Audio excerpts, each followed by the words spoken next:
Story 1. A betrayal close to home. I never imagined that my own parents would steal from me. But when I discovered that the $200,000 trust fund my grandparents had left for my future had vanished, used to support my sister instead, I was blindsided. And when I confronted them, they didn't show remorse. Instead, they got furious and kicked me out of the house. To understand how it all unraveled, you need to know about my sister, Emma. She's 4 years older than me and has Down syndrome. Growing up, I knew she was different. Her emotions were intense. If something didn't go her way, even in the smallest way, she would scream, cry, or have a complete meltdown. It wasn't just a child throwing a tantrum, it was like the world had shattered for her. Emma never had close friends. She struggled with social cues and often came across as blunt or even rude, though she never meant any harm. Other kids didn't understand her, and over time they avoided her. My parents, wanting to ensure she wasn't alone, made it my responsibility to include her in everything I did. If I had plans with friends, they insisted Emma tag along. At first, I didn't mind. I wanted Emma to feel included. But bringing her along made things difficult. She didn't understand boundaries, sometimes taking things from other kids or lashing out when she didn't get her way. My friends stopped wanting to hang out if Emma was around, and eventually I found myself alone more often than not. Still, my parents never let me distance myself from her. If I wanted to go out alone, they'd guilt-trip me. They never taught Emma how to adapt, to compromise, or to develop social skills. Instead, they expected me to be her constant companion, her bridge to a world she struggled to understand. While I loved her, it felt like my own life, my identity, was slipping away. And then there was the spending. Emma had an obsession with the color pink. Anything pink, clothes, toys, accessories, she had to have it. If she saw something pink in a store, she'd grab it, refusing to let go. If my parents tried to take it away, she'd have a complete breakdown, screaming and crying until she got what she wanted. To keep her calm, they bought whatever she asked for. Every single time. At first, it was small things. A pink stuffed animal, a pink bracelet. But as she got older, her demands grew. Custom-made pink items, expensive toys, designer clothes. My parents indulged it all, telling themselves it was necessary for her happiness. And I never thought to question it, until I found out where the money was coming from. My grandparents had set up trust funds for both me and Emma when we were born, equal amounts meant to secure our futures. Emma's was meant to cover her therapies and medical needs. Mine was for college, a down payment on a home, my future. I had always relied on the fact that when I turned 18, that money would be there, giving me the stability I had never felt growing up. But my parents had access to both funds. And while Emma's trust was drained over the years to cover her medical expenses, when that money ran out, they didn't stop spending. Instead, they turned to mine. I found out on my 18th birthday. My grandparents threw me a party just as they had for Emma years before. It was a perfect evening, until they made an announcement telling everyone they were so proud of me and that my trust fund was now mine to use. The room erupted in cheers, but I noticed something strange. My parents weren't clapping. They weren't smiling. They stood stiffly, exchanging nervous glances. I should have known something was wrong then. That night, when we got home, the truth came out. My father sat me down, his face tight with guilt, and admitted they had spent nearly all of my trust fund. Not just for Emma's therapies, but on the endless stream of pink things she demanded, on keeping her happy at any cost. 90% of my future, gone. I felt like the floor had been ripped from beneath me. My education, my plans, my independence, all stolen without a second thought. And their excuse? That Emma needed it more. That she would never have the advantages I did, so I should be understanding. I was furious. I asked them why they never told me, why they never stopped spending when they realized what they were doing to me. My father's response? You're not being fair. We did what we had to do. I argued that they should have made better choices, that they could have helped Emma without sacrificing my future. But they didn't see it that way. They had convinced themselves that I was selfish for wanting what was rightfully mine. The fight escalated. Voices were raised. And in the end, they made it clear.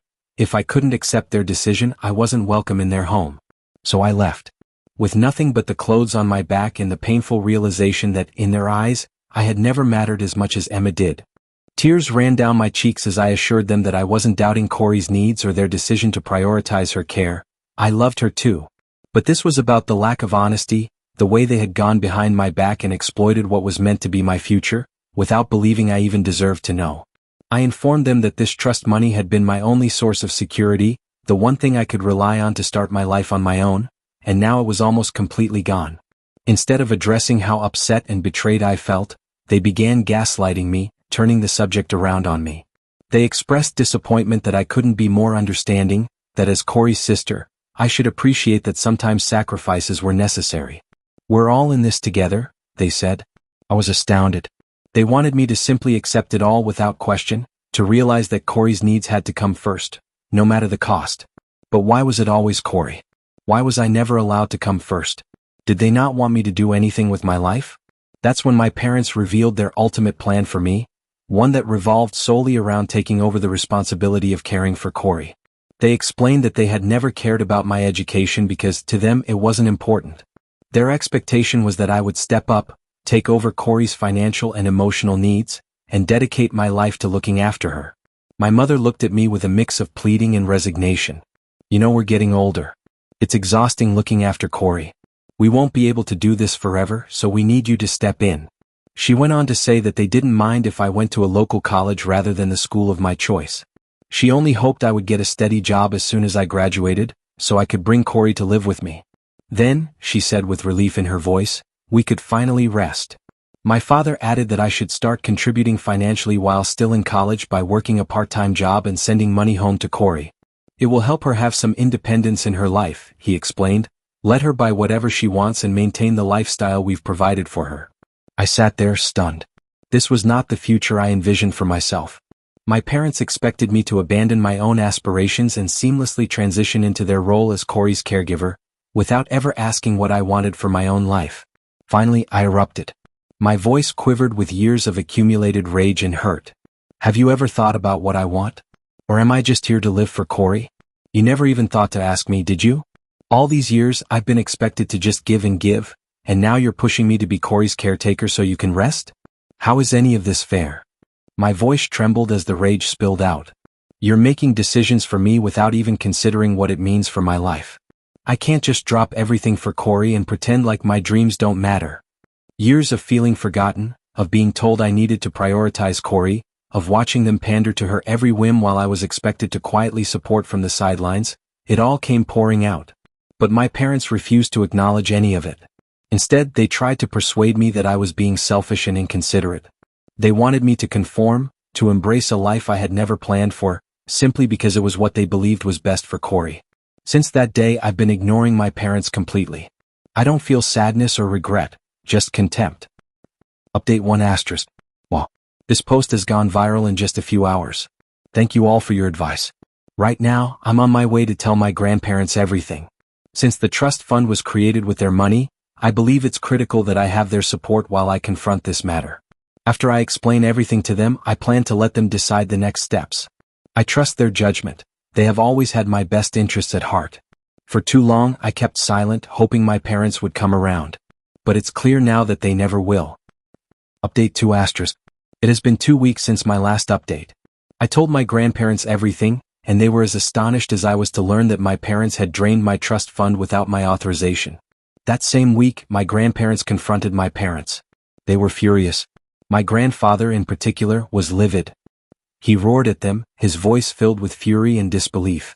He told them in no uncertain terms that they were responsible for repaying every last cent, regardless of the circumstances.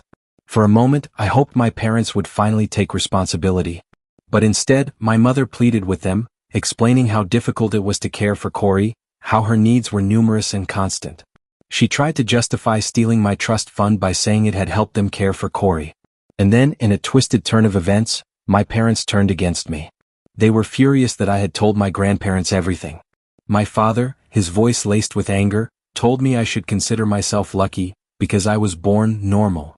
He accused me of being ungrateful, of despising Corey. It was as if my entire existence, my challenges, my future, none of it mattered. Everything revolved around Corey.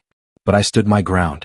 I looked my parents in the eye and with a steady voice, told them that if they didn't return my money, I would sue them. For the first time, I saw fear in their faces.